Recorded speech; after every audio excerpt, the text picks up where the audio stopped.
Bye God, मैंने सोचा भी नहीं था जापान जाके मुझे खुलेआम पब्लिकली टॉयलेट करनी पड़ेगी, क्योंकि जापान के लोग यही करते हैं।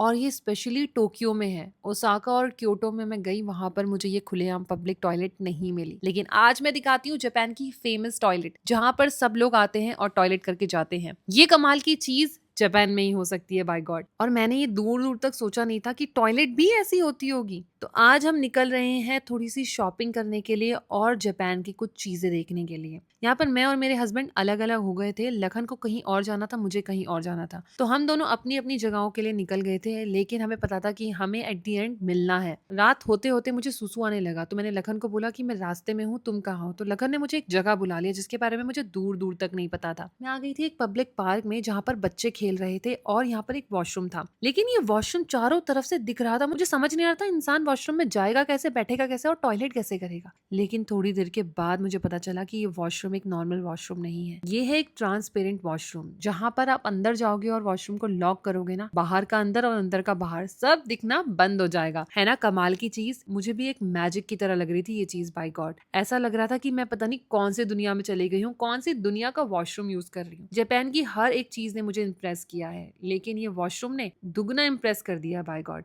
यहाँ पर मेल और फीमेल के लिए तो था ही, प्लस व्हील चेयर वालों के लिए भी वॉशरूम था। इससे अच्छी चीज और क्या हो सकती है। एक बात बताऊं, वॉशरूम इतना ज्यादा क्लीन था, इतना ज्यादा कि हमारे घर का भी वॉशरूम इतना क्लीन नहीं रख पाते होंगे हम लोग। पब्लिक वॉशरूम आप सोच भी नहीं सकते हो। पहले मैंने इन अंकल को जाते हुए देखा, जब ये अंकल वॉशरूम के अंदर गए मुझे लगा बस आज अंकल का पोपट ना हो जाए, मेरे दिमाग में यही छा रहा था। लेकिन अंकल ने जैसे ही दरवाजे को लॉक किया, अंकल गायब हो गए। फिर मुझे लगा मुझे भी जाना चाहिए और वॉशरूम करना चाहिए। साइड से मैं देखने लगी कहीं अंकल दिख तो नहीं रहे, लेकिन नहीं, अंकल तो गायब हो गए थे, अंकल तो दिख ही नहीं रहे थे। अब बारी आई थी मेरी। मैंने डोर को लॉक नहीं किया था, पहले मैं देखना चाह रही थी कि मैं दिख रही हूँ या नहीं। फिर मैंने डोर को लॉक कर दिया एंड मैं इनविजिबल हो गई। इतनी ज्यादा हंसी आ रही थी मुझे कि मैं बता नहीं सकती हूँ। डर भी लग रहा था कि कहीं गलती से लॉक खुल जाए और कहीं मैं टॉयलेट करते हुए दिख ना जाऊं। बस इसी चीज का डर मुझे सताए जा रहा था। इसलिए मैंने सोचा कि मैं जाऊं या ना जाऊं। देखते ही देखते अंकल तो बाहर आ गए थे, लेकिन दूसरे अंकल को भी फिर टॉयलेट करने के लिए जाना था। तो यहाँ पर लाइन भी लगती है वॉशरूम जाने के लिए, क्योंकि ये पब्लिक टॉयलेट और हर आता जाता बंदा इस वॉशरूम को यूज करता है। कमाल की बात तो ये है, ये वॉशरूम को मेंटेन करना जानते हैं कि किस तरीके से सफाई रखी जाती है वॉशरूम के अंदर। मजा आ गया ये वॉशरूम देखकर। सोचा भी नहीं था जापान में ये सारी चीजें भी होंगी। अब आप कमेंट में बताना